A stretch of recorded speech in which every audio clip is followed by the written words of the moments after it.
Apakah Allah Subhanahu wa taala itu butuh pertolongan? Wa huwal ghaniyul qawiyul aziz. Sedangkan Allah adalah zat yang maha kaya, tidak membutuhkan sesuatu apapun. Al-qawiyyu maha kuat, al-azizu lagi maha perkasa. Ini pertanyaan-pertanyaan. Wal jawabu ala dzalika. Ya, adapun jawabannya. Jawabannya anna nasrahu. Ya, jadi makna menolong Allah, yang dimaksud dengan menolong Allah, yang pertama adalah binusrati dinihi, tolong agamanya Allah, bantu agamanya Allah. Yang kedua, wa nusrati nabiyhi sallallahu alaihi wasallam fi hayatihi, menolong baginda Nabi sallallahu alaihi wasallam fi hayatihi, di masa hidupnya. Di masa hidupnya. Sekarang baginda Nabi sallallahu alaihi wasallam sudah wafat. Lalu bagaimana kita menolong? Wa nusrati sunnatihi ba'da mamatihi. Ini dengan menolong sunnahnya, menghidupkan sunnahnya setelah wafatnya beliau.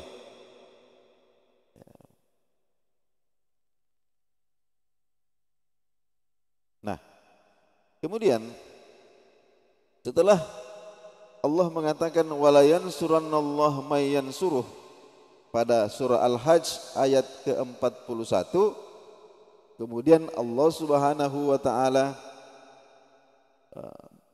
menyampaikan kepada kita tentang ketika kita terinspirasi bergerak untuk mencapai kemenangan, mencapai kesuksesan, apa yang memotivasi kita? Apa yang menjadi niat kita? Apa yang menjadi tujuan besar kita ingin menjadi pemenang, ingin menjadi pemimpin? Nah, dalam surah Al-Hajj ayat yang ke-41 ini Allah Subhanahu wa taala jelaskan itu. Ya. Immakkannahum alladzina immakkannahum fil ardi aqamus salata wa atuz zakata wa amaru bil ma'rufi wa nahau anil munkar walillahi akibatul umur. Nah, jadi orang-orang yang ada di dalam sebuah pergerakan, dalam sebuah usaha untuk menjadi pemenang, untuk menjadi pemimpin, jika ingin mendapatkan pertolongan, ingin mendapatkan petunjuk dari Allah Subhanahu wa taala, maka harus memenuhi ini. Allah menyebutkan alladzina, yaitu orang-orang idza makkannahum fil ardi, yang ketika kami berikan kekuasaan kepadanya di muka bumi, apa yang mereka lakukan? Apa yang mereka pentingkan? Maka yang mereka pentingkan yang pertama adalah aqamus shalah. Bagaimana salat ini didirikan? Bagaimana salat didirikan? Bagaimana masjid dimakmurkan? Kemudian wa atuz zakah. Wa atuz zakah. Bagaimana zakat ini bisa dimaksimalkan, kemudian bisa diratakan, orang-orang membayar zakat, kemudian didistribusikan kepada orang-orang yang berhak, sehingga kemudian kemiskinan ini bisa diatasi. Kemudian wa amaru bil ma'ruf, mereka memerintahkan yang ma'ruf. Mungkin dalam bahasa kita sekarang membuat peraturan presiden, membuat peraturan gubernur, membuat peraturan daerah ketika mereka berkuasa, bagaimana perda-perda, pergub, peraturan ini semuanya menyokong untuk melakukan hal-hal yang baik. Kemudian wa nahau anil munkar, dan mencegah yang mungkar. 1000 kali ustadz ceramah, judi haram, miras haram, dengan satu kali Pak Gubernur teken peraturan gubernur tidak membolehkan, itu lebih mantap itu peraturan gubernur. Kenapa? Karena ada kekuatan yang menyokong di belakang. Nah, inilah 4 hal. Ya. Jadi dijelaskan di sini bahwa famata ma alimallahu min ayyi ummatin minal umam au daulatin minad duwal annahum satuqimu hadhil usulal arba'ah min usulit tamkin amaddahallahu bitaufiqihi wa awwanahu wa intakalabat alaihimul umam. Jadi ketika di dalam ilmunya Allah ada satu bangsa, ada satu umat yang di dalam ilmunya Allah mereka ini akan menegakkan 4 hal ini ketika menjadi pemimpin, ketika menjadi penguasa, maka pasti umat itu, bangsa itu akan ditolong oleh Allah Subhanahu wa taala. Tapi kalau niatnya ini hanya untuk kekuasaan saja, bagaimana supaya bisa menguasai eksekutif, bagaimana supaya proyek-proyek pemerintah ini nanti akan dibagi di kalangannya sendiri, ya susah. Kenapa? Karena dari awal niatnya sudah salah, tidak akan mendapatkan pertolongan Allah. Karena niat yang benar itu adalah bagaimana sholat ini didirikan, bagaimana supaya semua laki-laki yang balik itu sholat 5 waktunya berjamaah di masjid.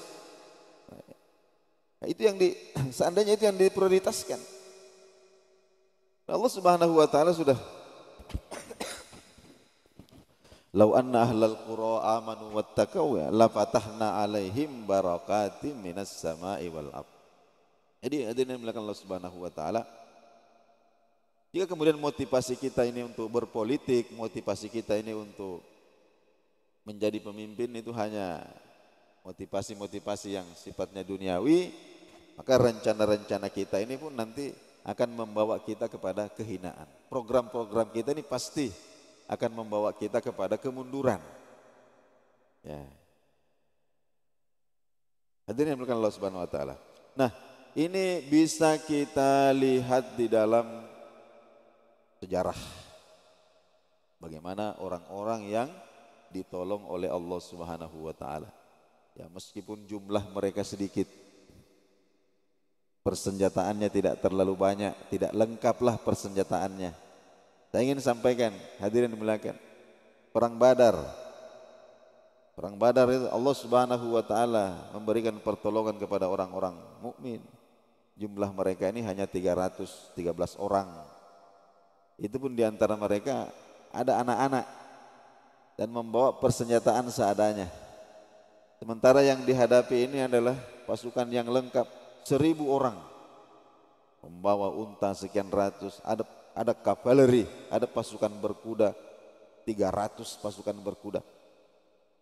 Tapi dalam waktu yang singkat Allah Subhanahu wa taala memberikan kemenangan. Bukan karena senjatanya, bukan karena jumlahnya. Kam min fi'atin qalilatin ghalabat fi'atan katsirah. Alangkah banyak jumlah yang sedikit bisa mengalahkan jumlah yang banyak biiznillahi, dengan datangnya izin Allah Subhanahu wa taala. Ini perang Badar kita belajar. Tapi dalam perang Uhud apa yang terjadi? Ketika kemudian ada sekelompok pasukan dari kaum mukminin yang tidak mematuhi perintah Rasulullah sallallahu alaihi wasallam,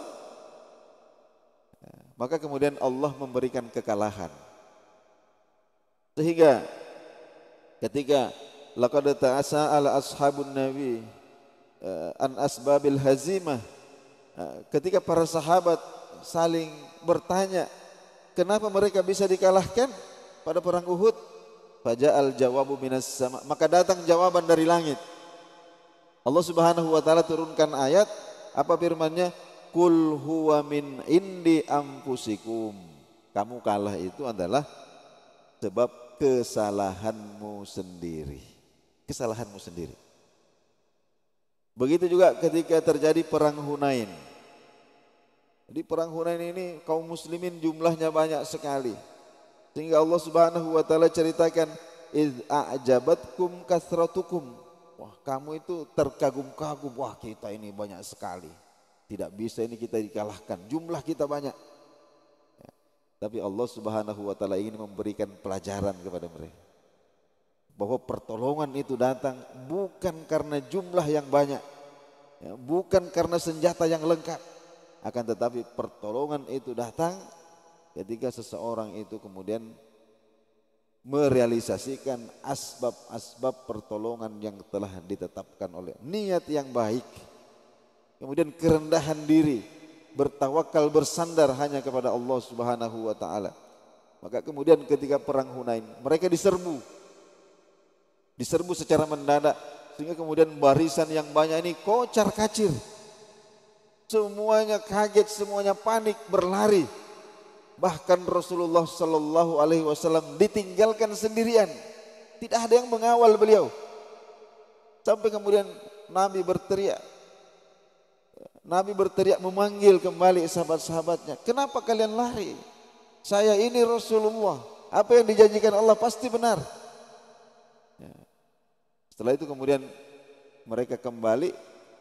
Setelah tadi kocar-kacir, kembali menyusun barisan, lalu kemudian mereka mendapatkan kemenangan. Ini perang Hunain. Bisa kita baca dalam sejarah. Kenapa? Karena di awalnya mereka kagum, ya, bahwa kita ini banyak sekali, tidak mungkin kita dikit. Tapi meskipun jumlah banyak, tidak disertai dengan pertolongan Allah Subhanahu wa taala, tidak mungkin bisa menang. Jadi hadirin yang dimuliakan Allah Subhanahu wa taala.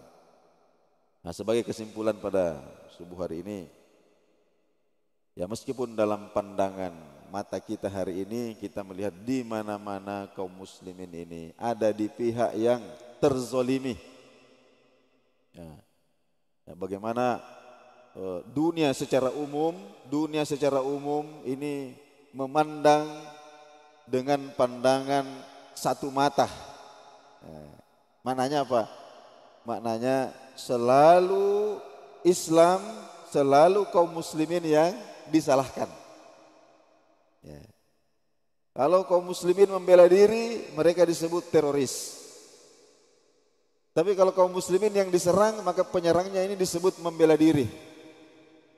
Nah, ini sudah dipropagandakan di mana-mana. Ya.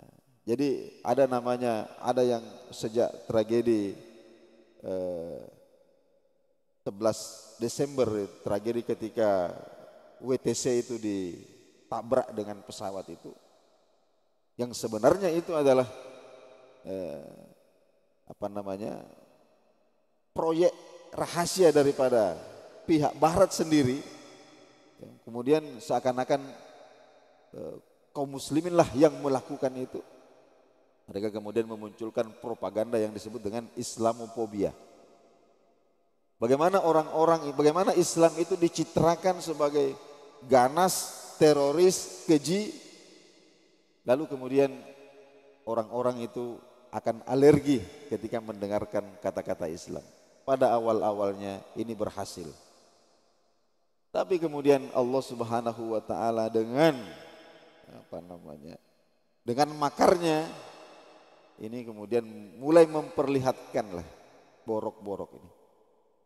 Nah, saya ingin memberikan contoh. Ketika kemudian dengan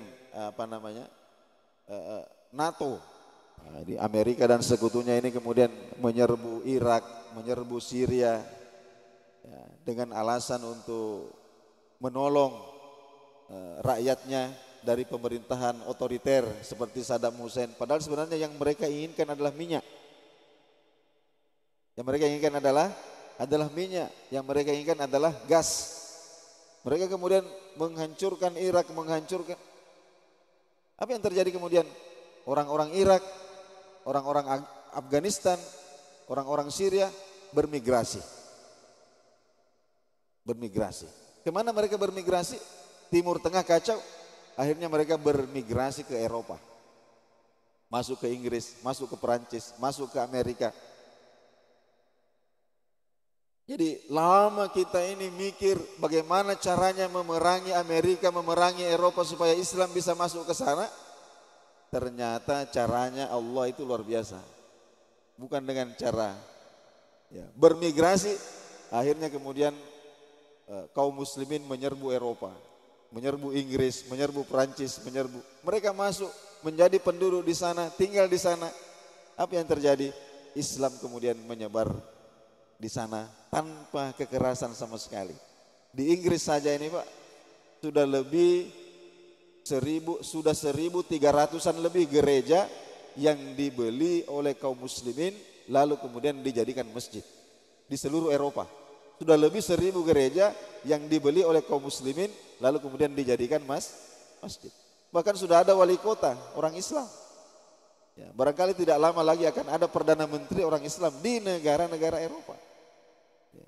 Begitulah cara Allah memberikan kemenangan. Ya. Kadang-kadang tidak pernah kita terpikirkan.